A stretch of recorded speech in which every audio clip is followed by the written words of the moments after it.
근데 보통은 집값이 떨어지게 되면 전세가는 오른다는 걸 많이 네. 알고 계실 텐데 지금은 두 개가 동시에 동반 하락을 하고 있습니다.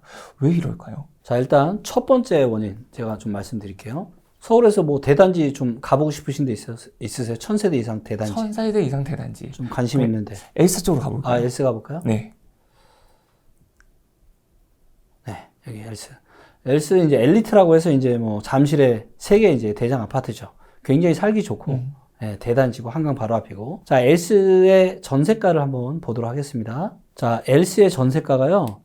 자, 이제 보시면 이 상승하는 각도가 완만하죠. 네. 그래서 2015년부터 2019년까지 5, 6, 7, 8, 9 이때가 한 8억에서 플러스 마이너스 조금이었어요. 네. 그죠? 거의 완만한. 8억 정도 선에서 굉장히 완만하게 유지가 되고 있었어요. 그리고 19년부터 조금 올랐죠. 네. 매매가가 급등하면서 9억, 10억. 자, 근데 임대차 3법이 통과되고 나서 어떻게 됐냐? 얘가 이제 10억이 넘어가고 최대 13억까지. 와. 네. 호가는 18억이요? 호가가 18억. 와. 이거는 진짜 많이. 이건 이제 이걸 한번 보겠습니다. 자, 여기 보시면 지난 이제 1년치고요. 네. 예. 보니까 이때 또 이후로 호가가 좀 내렸나 보구나. 네. 이때는 이제 호가는 11억 7천에서 25억까지. 평균 호가가 이제 한 12억 정도 되는 거였어요. 그러니까 네. 이 각도만 보셔도 이 코로나 터지고 나서 임대차 3법 터지고 나서 이 전세가가 어때요? 이 정도 급등이 역사적으로 있었을까요? 지금 데이터로 봤을 때는 없었어요. 자, 좀 여기가 이제 2008년에 입주를 했으니까 네. 요거 말고 조금 더 오래된 아파트가 우성 아파트. 우성 가볼까요? 네. 자, 우성을 보시면 이렇게 이 각도가 어때요? 이렇게 거의 완만한 상승. 근데 코로나 시대를 어떻게 됐다?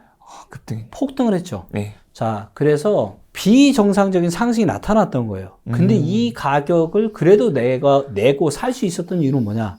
금리가 역사상 가장 낮은 수준. 네. 가장 낮은 수준이 0.5%까지 떨어졌는데, 네. 그리고 그때는 주식이나 부동산 모든 상황이 좋았어. 자산 시장이 코인까지 난리였잖아요. 막 수익률 난리도 아니었잖아요. 자, 그러니까 금리도 싼 데다가 내 자산 시장 상황이 좋으니까 어때요? 이자 낼 수 있어요, 없어요? 있죠. 낼 수 있죠. 그래서 이 비정상적인 상승이 먹혔던 거예요. 자, 그런데 지금은 자, 주식은 3,300에서 지금 2,500 네. 밑으로 지금 네. 떨어졌고 2,400대까지 나오더라고요. 코인도 6천만 원인가 얼마 넘었다가 지금 뭐 얼마죠? 한 3천만 원 하나죠. 잘 몰라가지고. 네. 아무튼 얘도 한 반토막 정도 떨어졌죠. 그다음 부동산도 떨어졌죠. 네. 근데 금리는 저 때보다 올랐죠. 많이 올랐죠. 네. 근데 물가도 저 때보다 많이 올랐죠. 그러니까 우리들 호주머니 사정이 어때요? 좋지 않죠. 좋지 않죠. 네. 자, 그러니까 전세가 완전 이 비정상적인 가격이 원래 한 이 정도 와야 되는데 더 막 떨어지는 거예요. 지금 여기도 최저가가 5억 2천까지 떨어졌잖아요. 5억 2천. 5억 2천이면은 2016년 가격이에요. 15년 가격이네, 15년. 15년 말 16년 초. 이 가격까지 떨어진 데가 정말 많다니까, 서울도. 그러니까 그만큼 이거를 보면서 저는 아니 이때 금리가 지금이랑 차이가 있을까요? 별 차이 없어요. 네. 자, 그러면 뭐밖에 없다? 지금은 그러니까 원래는 이거보다 전세가가 높아야 되는 게 맞다라는 거죠. 네. 거품이 빠져도 이미 코로나 거품 다 빠졌고 훨씬 더 심하게 지금 15년 말 16년 초 가격으로 떨어진 거면 이거는 진짜 말이 안 되는 거거든요. 네. 저는 이걸 보면서 어떤 생각이 드냐? 야, 진짜 사람들 호주머니 사정이 진짜로 안 좋구나. 그만큼 여력이 없구나라는 게 저는 느껴져요. 그만큼 더 줄여서 가려고 하는 거죠. 맞아요. 네. 여기 산다고 해도 조금 지역을 좀 더 옮기거나 네. 조금 덜 좋은 데로 가거나 하면서 그렇죠. 맞습니다. 옮겨가는 거죠. 네. 이런 상황들이 오래 지속이 될까요? 저는 일단 23년은 지속이 될 거다. 23년. 23년 내내. 네. 그리고 24년이 어떻게 될지는 몰라요. 왜냐면 지금 불과 우리가 1월 달까지만 하더라도 주식시장 랠리 단기 상승 오면서 뭐라 그랬어요. 이제 야, 이제 뭐 거의 금리 인상 분위기 끝나가고 있네? 네. 근데도 2월 달 들어서도 어떻게 분위기가 또 바뀌었어요? 또 바뀌었죠. 또 바뀌었잖아요. 네. 금리 인상 더 갈 수 있겠네로 바뀌었잖아. 몰라, 네. 아직은. 근데 지금 전 세계의 판 자체가 완전히 지금 바뀌고 있습니다. 그래서 지금의 이런 인플레이션 상황이 쉽게 진정되기 힘들다. 네. 그리고 한국은 저는 훨씬 더 심각할 거라고 봐요. 자, 미국은 물가가 내려갔지만 한국은 다시 내려오다가 한국 다시 올라가고 있는 거 아시죠? 네. 자, 지금 전기료 가스비 어떻게 돼요? 너무 많이 폭등했죠. 근데 전기료 끝났어요? 인상? 아니잖아요. 네. 더 올라가잖아요. 전기 가스는 세금 같은 거예요. 교통비도 오르지. 뭐 과자, 라면, 아이스크림, 우유 뭐 안 오르는 게 없어. 전부 다 올라. 근데 물가가 진정이 된다고요? 제가 보기에는 이거 물가 진정이 되지 않으면 사람들의 호주머니 사정은 갈수록 안 좋아질 겁니다. 기업들도 상황이 안 좋아질 거고요. 그래서 이런 게 전반적으로 개선이 되지 않는 한 저는 부동산 시장이 전반적으로 다시 좋은 흐름을 가기 쉽지 않다. 그래서 올해 저는 제일 주목해서 봐야 되는 포인트가 이 물가라고 좀 보고 있습니다. 그럼 전세 시장도 물가 시장 자체가 조금 안정화돼야지 네. 그다음 전세 시장이 안정화될 거고 그렇죠. 그렇게 되면 이제 그 가격이 급하게 떨어졌던 것도 어느 네. 정도는 다시 또 오를 수도 있겠네요. 네, 맞습니다. 매매가와 전세가가 동시에 빠지게 되면 네. 좀 우리 삶은 어떤 영향을 좀 미칠 수 있을까요? 심각한 영향을 미치고 있죠, 지금. 네. 지금 제 주변에도 대출 받아서 지금 전세 내주는 사람이 있습니다. 네. 역전세 때문에 그렇죠. 그러니까 심지어는 데이터를 보고 네. 여기는 전세가 떨어지는데 한 게 왜 입주물량 별로 없으니까 그리고 가격도 별로 오른 게 없는데 근데 이런 지역들도 지금 분위기가 덩달아서 떨어지고 있단 말이에요. 그러니까 그런 지역들마저 지금 전세 높았을 때 계약했던 사람은 네. 돌려주려면 지금 계약을 해야 되는 거예요. 지금 강남이나 서초나 이런 데도 지금 7억, 8억씩 집주인들이 내줘야 되잖아요. 네. 지금 어떻게 되겠냐고요. 근데 매매가도 떨어져. 그러니까 돌아버리는 거죠. 둘 중에 하나만 떨어지면 보통은 어떤 원리가 작용을 했냐면 자 보세요. 자 매매가는 떨어져. 예를 들어서 내가 2억짜리 아파트인데 얘를 전세를 내가 10억에 줬어요. 전세가율 50%로. 네. 근데 매매가가 떨어지면 수요가 전세를 몰리면서 매매가는 20억짜리가 17억, 18억까지 떨어지는데 전세 10억은 12억으로 올라요. 자 그럼 집주인은 나는 매매가 떨어지는 거 신경 써야 안 써요? 그래도 지금 당장 팔 거 아니면 안 써도 되는 거죠. 왜? 2년 뒤에 돈이 생겨요, 안 생겨요? 생기는 거죠. 2억 생기는 거잖아요. 네. 이걸 가지고 또 다른 투자를 하고 이런 경우도 정말 많았습니다. 이런 메커니즘이 금리기 터지고 나서부터 계속 이게 먹혔어요. 네. 자, 근데 지금 상황은 20억짜리 된 매매가는 지금 17억이 돼 있고 전세 10억짜리는 지금 7억이 돼 있는 거예요. 네. 자, 그러면 나는 안 팔아. 그러면 이 10억이 된 전세가 7억이 됐으니까 나는 3억을 어디선가 구해야 되잖아요. 네. 어디서 구할 거예요? 방법이 몇 가지 없잖아요. 대출을 받든가, 가지고 있던 부동산이나 주식 자산을 팔든가, 이런 사람들이 앞으로 많아진다, 작아진다? 많아질 수 있네요. 많아질 수 있죠. 네.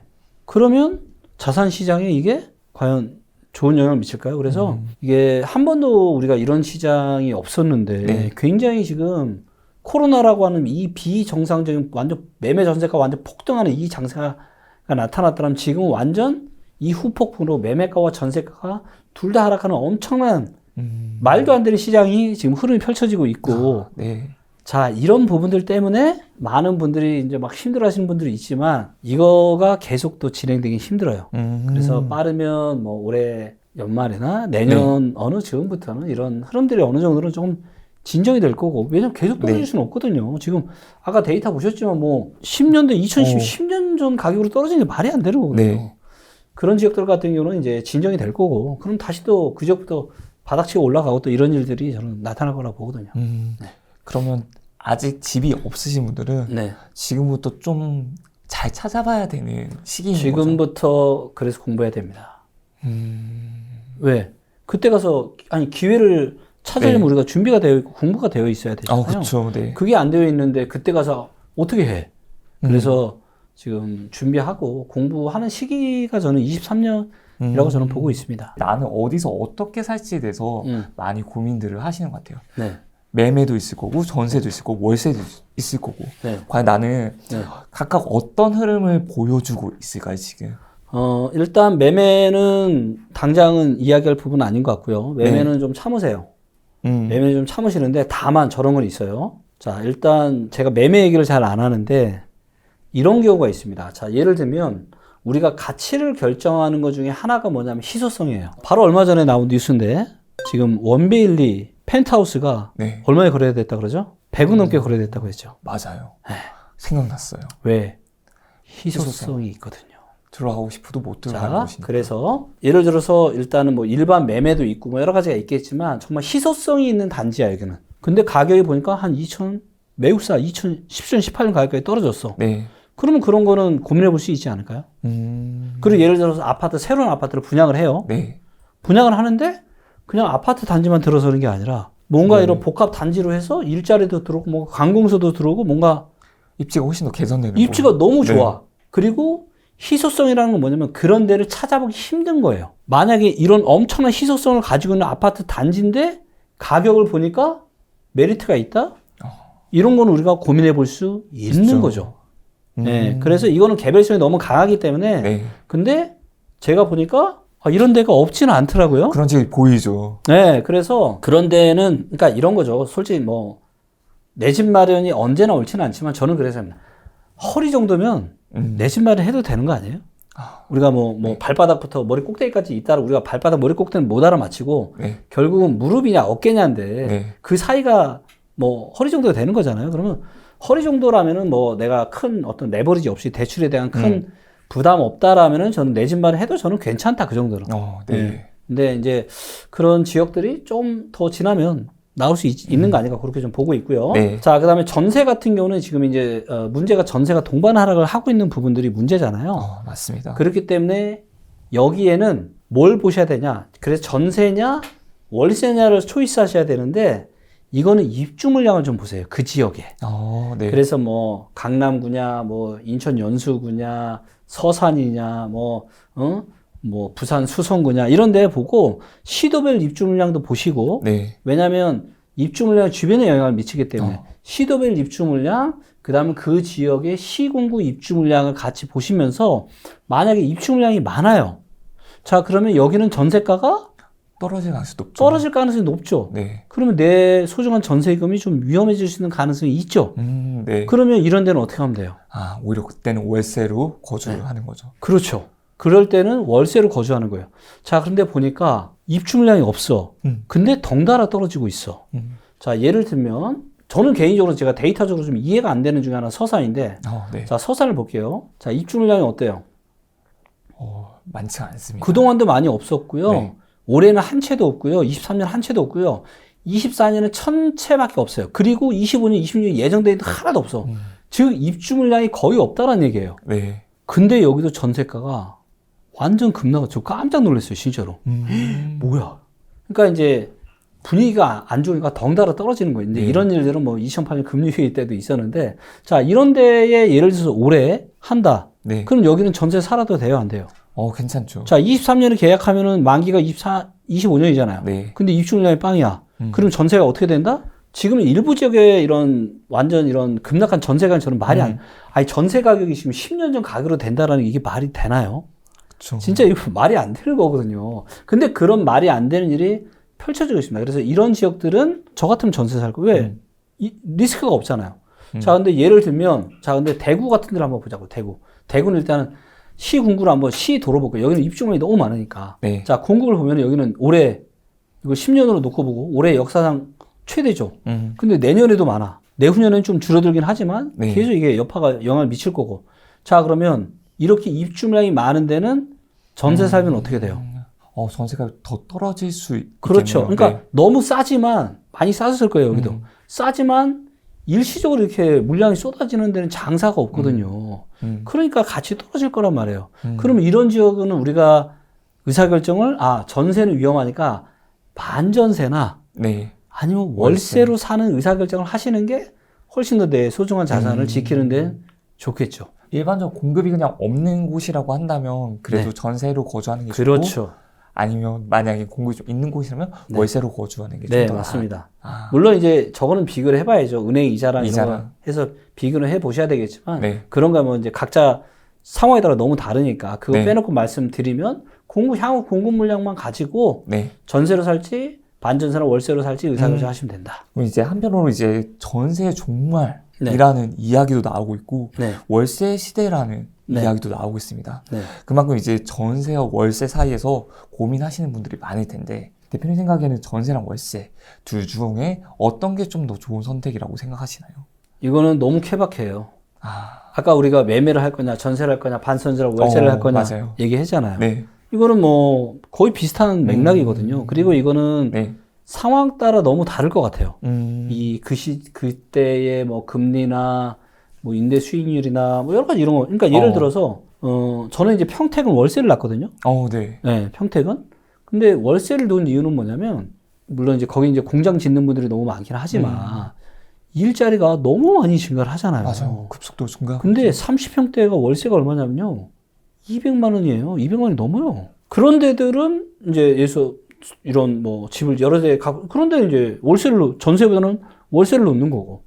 또 이거는 그래서 너무 이제 뭐 일자리나 금리나 지역이 어디냐에 따라서 너무 이제 네. 좀 달라질 것 같고요. 근데 아까도 제가 말씀드렸지만 입주 물량 좀 없는 데는 네. 저는 전세가 좀 좋은 선택이라 보고 있고 입주 물량 많은 데는 전세보다는 다른 선택이 좋을 것 같고 그다음에 이제 많은 분들이 또 전세 종말이라고 하잖아요. 네. 만약에 이런 상황이 진행이 된다면 그럴 수 있지만 중요한 거는 뭐냐 본질적인 가치 대비 얼마나 떨어졌는데 저는 전세 종말 안 온다. 만약에 뭐 한 20년 뒤야 그때는 모르겠지만 네. 그렇게 되기 힘들어요. 그리고 일부 지역은 이미 전세가가 싸도 너무 많이 싸졌다니까요.